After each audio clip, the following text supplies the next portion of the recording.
नमस्कार. ही जी श्रीकांत बांगडेची न्यूज आहे, जिल्हा परभणी, तालुका जिंतूर आणि चितनरवाडीची, ज्या गावातल्या लोकांनी आता होणाऱ्या इलेक्शनवरती बहिष्कार टाकलेला आहे. कारण की त्यांच्या गावाकडे जाण्यासाठी रस्ता नाही आहे. एका आईने पण तिचं मत मांडलं की रस्ता नसल्यामुळे तिचा मुलगा वारला आणि एवढ्या कंप्लेंट केल्यानंतरही तिथं रस्ता होत नाही आहे. ग्रामस्थ कंप्लेंट करत आहेत की नेते लोकं फक्त इलेक्शनसाठी येतात आणि त्यानंतर लक्ष देत नाही. हे न्यूज जशी अपडेट झाली होती Facebookवरती, एक 8-10 मिनटं 8-10 मिनटं अपडेट दाखवत होते, तेव्हा मी वाचली होती ती.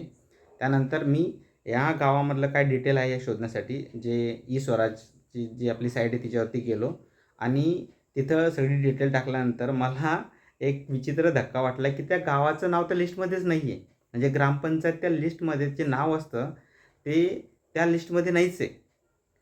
तुम्ही जर का त्या वेबसाईटवरती जाऊन चेक करण्याचा प्रयत्न केला ना, तर तुम्हालाही आढळून येईल की ते चितनरवाडी नावाचं गावच तिथे दाखवत नाही आहे.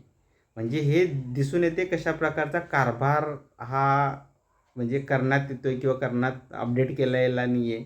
म्हणजे कधी-कधी तर त्या वेबसाईटवरती काही गोष्टी अपडेट असतात आणि कधी-कधी नसतातही.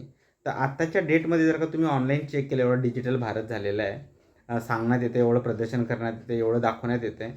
तर आजच्या तारीखमध्ये एका गावाने बहिष्कार टाकलेला आहे निवडणुकीवरती आणि त्या गावाचं नाव नाही आहे त्या वेबसाईटवरती, जिथं ते असणं आवश्यक आहे. जिथून तुम्ही काही इन्फॉर्मेशन बघू शकता की किती निधी गेलेला आहे, काय कामं केलेले आहे, ज्या पद्धतीने डिजिटल इंडिया करण्यात आलेला आहे त्या पद्धतीने.